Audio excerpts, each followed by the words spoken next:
Welcome to Teacher Tom Hanoi. This is a mock IELTS listening exam. Both the exam paper and the answer sheet are available to download in the video description below.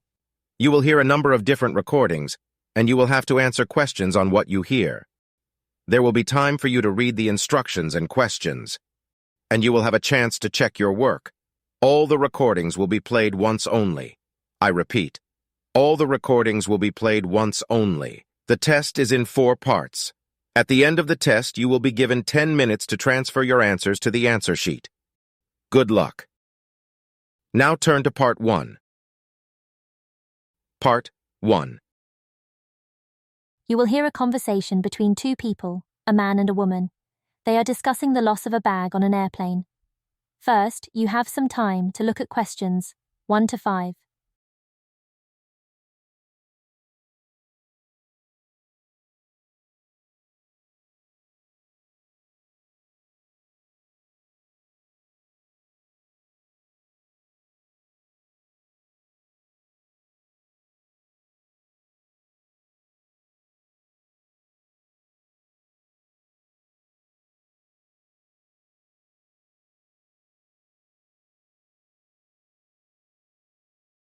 Now, listen carefully and answer questions 1 to 5.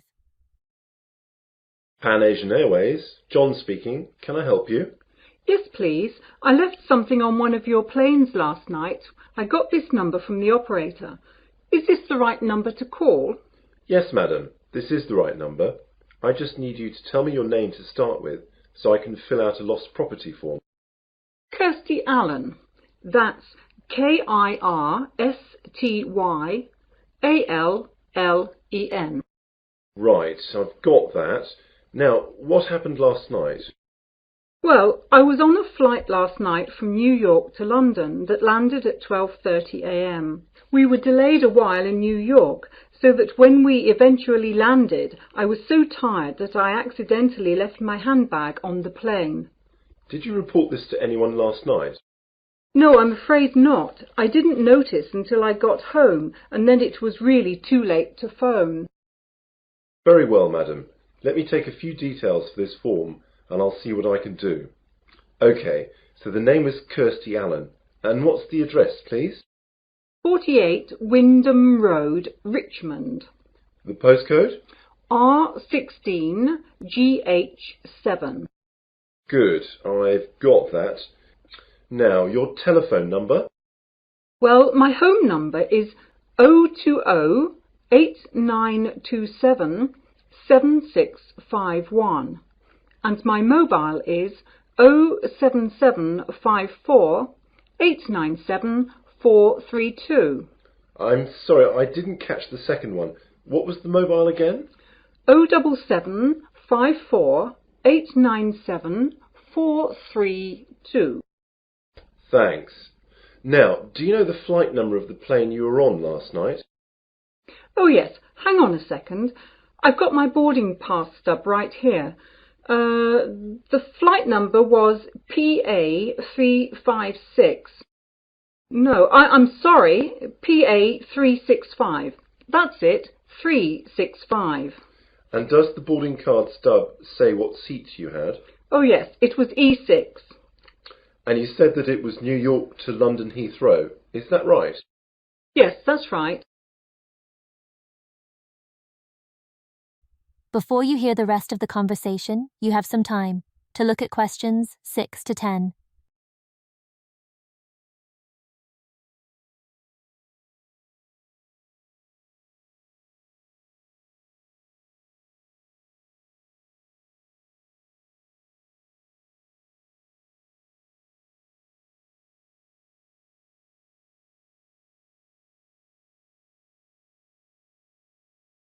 Now listen carefully and answer questions 6 to 10. OK then. Now, I have to take some details about the bag that you lost. It was a handbag, yes? That's right. Could you describe it to me? Well, I guess it just looks like any regular handbag. It's very dark red with black handles, and the catch on the top is gold-coloured. Does it have any distinguishing marks?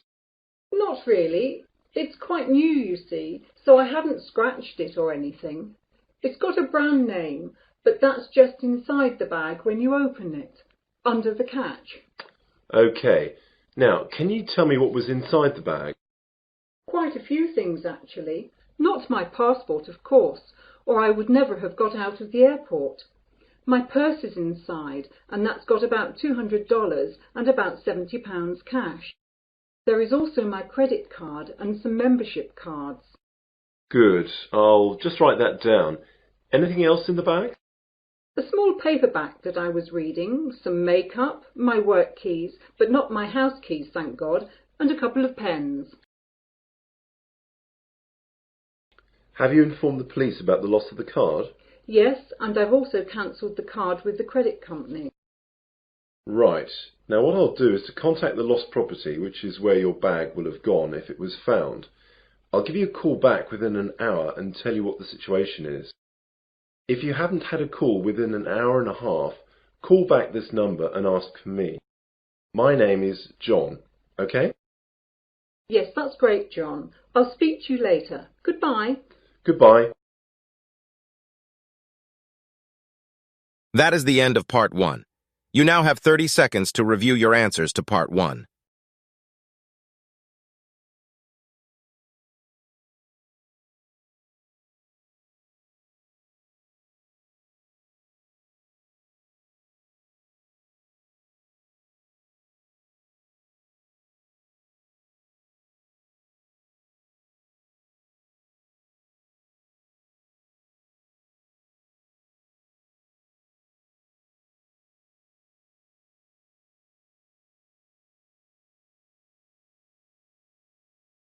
Now turn to Part 2.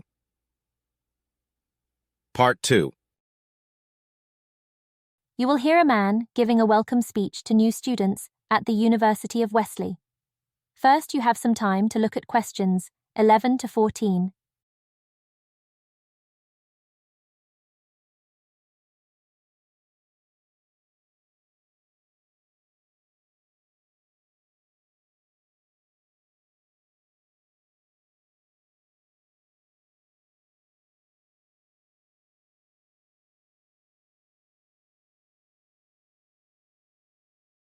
Now, listen carefully and answer questions 11 to 14. Hello and good afternoon.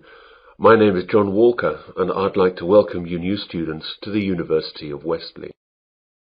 What I'm going to do today is just explain to you some of the facilities that you'll find here on our main campus and where you'll find them.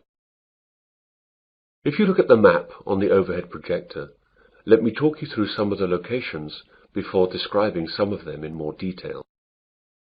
Well, at present, we're in the university's main lecture hall. If you go out of the main front entrance, then you will see opposite across the car park the entrance for the focal point of a lot of university life for most students.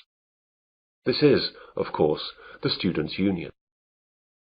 About 150 yards on the left of the Union, as you look at it from here, is another focal point for the students, though not as popular as the Union, the University Library. Behind the library is the main university refectory, where many students eat both lunch and dinner. On the other side of the Union is the college chapel, and behind that there is a small hall of residence. There are 3 other halls of residence behind the Students' Union.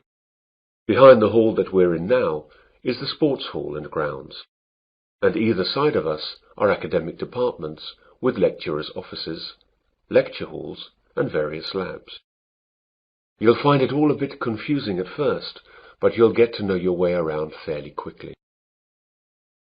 Before you hear the rest of the talk, you have some time to look at questions 15 to 20.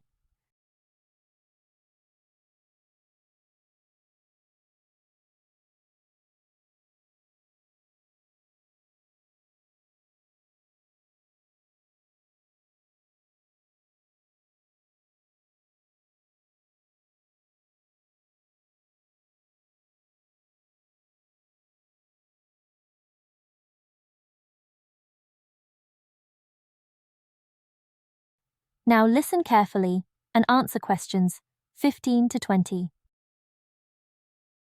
I'd like now to talk about a few important places on the campus. All students must belong to the Students' Union if they wish to use any of its services. It's very cheap, and we certainly recommend that you join. The Union provides a bookshop covering all the course books at the university, plus lots of other titles for a range of interests. You can eat and drink at the Union. There is a Fat Phillips on the ground floor, serving a wide range of fast foods and drinks. Then there is the main Union bar up on the first floor. This is where the Union parties, dances and balls are held. And there's a pizza corner where cheap, large pizzas can be served up in a few minutes. Other areas that will be of interest to students are the welfare office, the travel office, and the clubs office. The clubs office will get you in touch with all the clubs that are part of the Students' Union. These clubs vary from football to drama to potholing to beer drinking. There really is something for everyone. The Union opens up at 8 a.m. every day and closes at 12 midnight, unless there are any functions going on later. I'd like to move on to the library now. This is where a lot of you will, I hope, be spending a lot of time over the next 3 or 4 years, working and doing research. Of course, this isn't as exciting as the social aspects of university life, but of course, it really is the main reason that you are all here. I therefore urge you to get over there as soon as you can, as you have to register, and then you can have a look around. During the first 2 weeks of the academic year, that is, now, there are tours every 2 hours aimed at familiarizing new students to all the services that the library offers. The library is open from 9 a.m. to 9 p.m., though it stays open later during final exams. As I said earlier, the refectory is behind the library. The refectory offers a range of cheap meals at lunch times and in the evenings.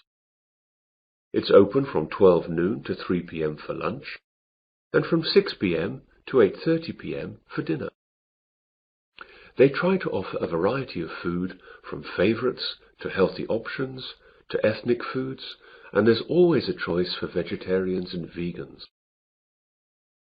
The University Sports Hall is one of the most used buildings at the university.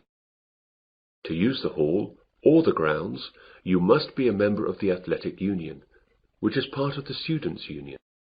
Again, this costs very little and will allow you to use all university sports facilities, represent university teams, and it fully insures you during your membership of the Athletic Union. This is really excellent value. For departments and academic facilities, there isn't enough time to go through all of them, but your respective departments should furnish you with maps and information that will satisfy your needs. For all services offered at the university, I recommend that you purchase a Discount Plus card. This card costs £50 and lasts for the academic year. It will then give you discounts on all services at the university. For instance, a £4 meal at the refectory would be reduced to £2.50. It will also give you free usage of the late-night minibus that the university runs to places. That is the end of Part 2. You now have 30 seconds to review your answers to Part 2.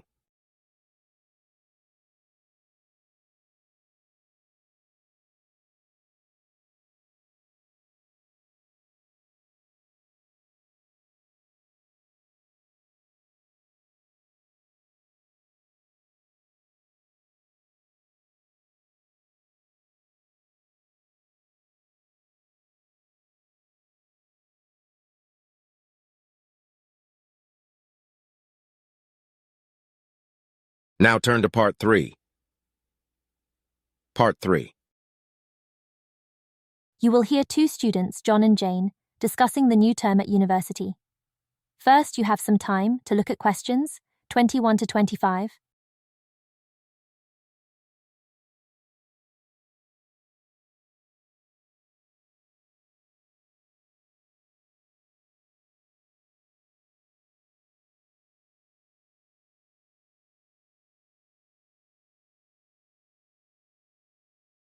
Now listen carefully and answer questions 21 to 25.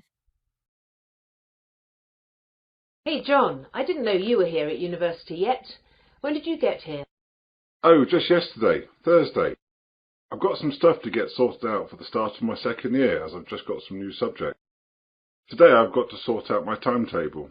It seems like I've got quite a lot to do this year. When did you get here? I've been here since Tuesday. What classes are you doing this year then?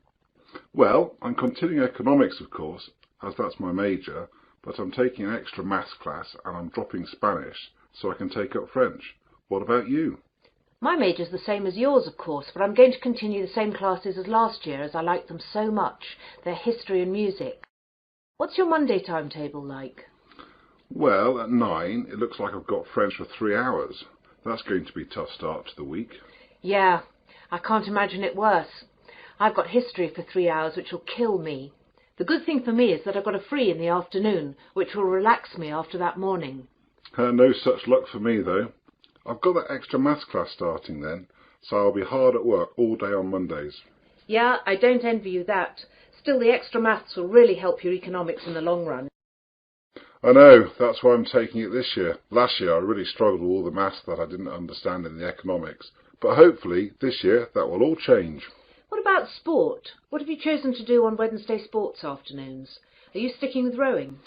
I'd love to, but the rowing club storeroom got broken into and the boats were damaged, so it's not possible till the club can get enough money to repair or replace the boats. They're really expensive, so that'll take quite a long time. So as I can't do that, I'm going to try out squash. What about you? I'm going to do the same as last year. Volleyball. That's good. It's in the main sports hall like the squash. I'll be able to see you a lot this year. Yeah, it looks like that. You can help me with the maths that I don't understand. Maybe, for a small fee, of course. Before you hear the rest of the conversation, you have some time to look at questions 26 to 30.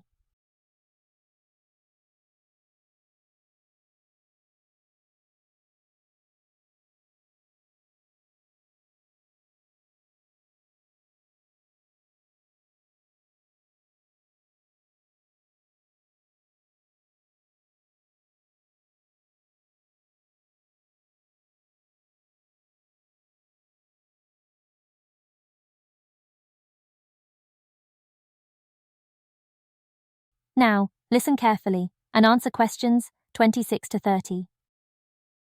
I know it's early, but do you know anything about the first assignment that we have to do? Yes, it's already up on the economics faculty notice board. There's a choice of essays up there. I think there are about 10 you can choose from. I can't remember any of the titles though, apart from the one that I think I'm going to write about. What's that one then? It's about the short-term future of third world economies. Ooh, I don't like the sound of that. It seems very wide-ranging. It is, but remember that I spent some of the summer vacation travelling in Africa and Asia, so that has made me more interested in the subject, and I've also got some first-hand ideas on the subject. Does the essay list mention how long the essays have to be and the deadlines? Yes, you remember last year all the essays had to be 3,000 words in length. Well, that's gone up by 1,000 words. Oh no, they'll take ages. I know. I was hoping that they'd stay at 3,000 words, or only go up to 3,500. But no luck, I'm afraid. What about the deadline? The first one has to be in by the 30th of October, and the second one by the 30th of November. It looks like one essay a month like last year. Well, at least that hasn't changed. But as it's the end of September now, that leaves only a month to get the first one done. I'm going to have to get onto that straight away. Yes, you'd better. If you want to talk about it, I'm going to be at the campus cafeteria at 1:30 for lunch. We could go over some questions. I can't then, as I'll be in the sports hall working out. How about 3 this afternoon at the Economics Common Room? That seems okay. We'll be right by the economics course office where the questions are, so that'll be convenient for checking up on them. OK, see you then. Bye. Bye. That is the end of Part 3. You now have 30 seconds to review your answers to Part 3.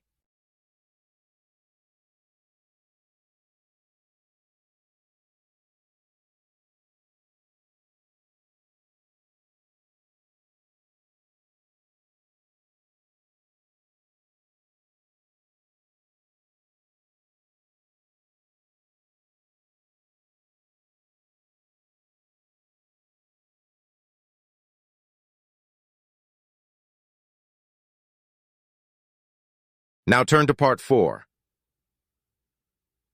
Part 4. You will hear part of an environmental sciences lecture. First, you have some time to look at questions 31 to 34.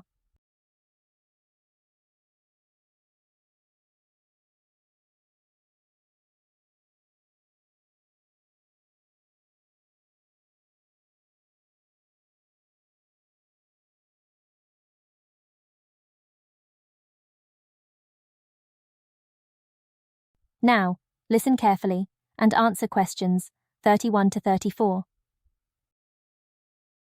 Good morning, everyone. My name is Professor Wilson, and I'm lecturing you today as part of your Environmental Sciences course. Part of this course is concerned with pollution issues in our world today, and part of this lecture will look at some of the ways that the oil industry has developed to deal with oil spills around the world. Oil tankers are the largest ships to sail in the ocean. For countries such as Japan that have no oil deposits of their own, tankers are the only way that oil needed to power their economies can be moved. They are designed to hold millions of barrels of crude or refined oil in reasonable safety and without damage to the environment. When oil is released from these ships, the oil spreads out over the surface of the water in a large slick. These oil slicks can cover hundreds of miles and they cause huge environmental damage. Oil is released for varying reasons. Accidents while loading and unloading and deliberate spills account for many slicks today, but it is ships hitting other ships or rocks which is the major cause of slicks. Because oil slicks are so damaging to the environment, numerous ways of containing them and cleaning them up have been developed.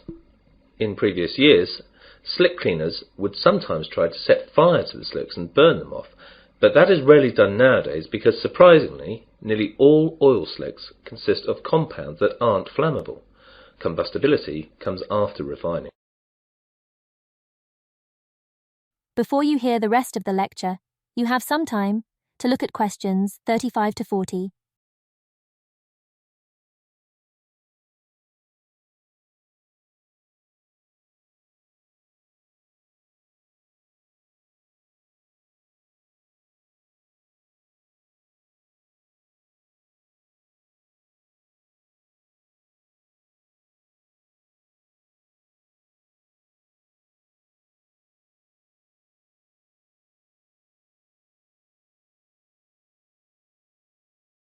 Now listen carefully and answer questions 35 to 40.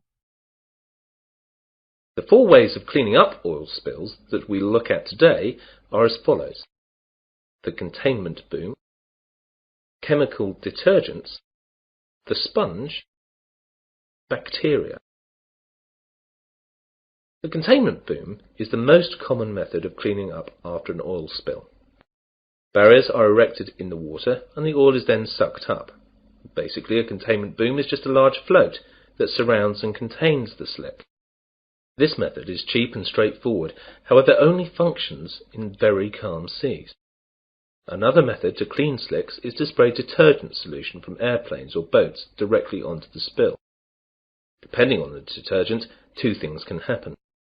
One possible result is that the oil can break up into clumps, which sink to the bottom of the ocean. Although these clumps are themselves hazardous, the problems caused by the clumps are much easier to deal with than the problems caused by oil slicks. The other possibility is that the oil then breaks down into tiny droplets, which are soon spread and become harmless. This method is well suited to dealing with the larger slicks. A negative aspect is that often the chemicals remain in the water, and they can kill fish and other marine life. A Berlin-based company has developed an alternative method for cleaning up oil spills. EcoCarbon has invented a giant sponge made of lignite resin, that sucks up the oil, preventing it from harming the environment. The sponge comes as a mat, which contains crushed coal, whose small granules can soak up large amounts of oil. The process is safe and cheap. That is the end of Part 4. You now have 30 seconds to review your answers to Part 4.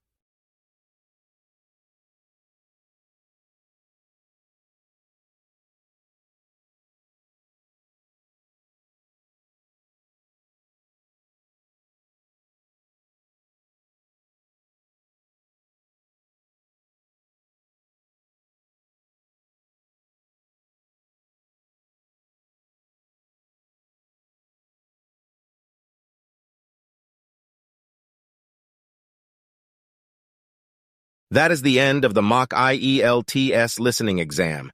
You now have 10 minutes to review and transfer your answers from the exam paper to the answer sheet provided.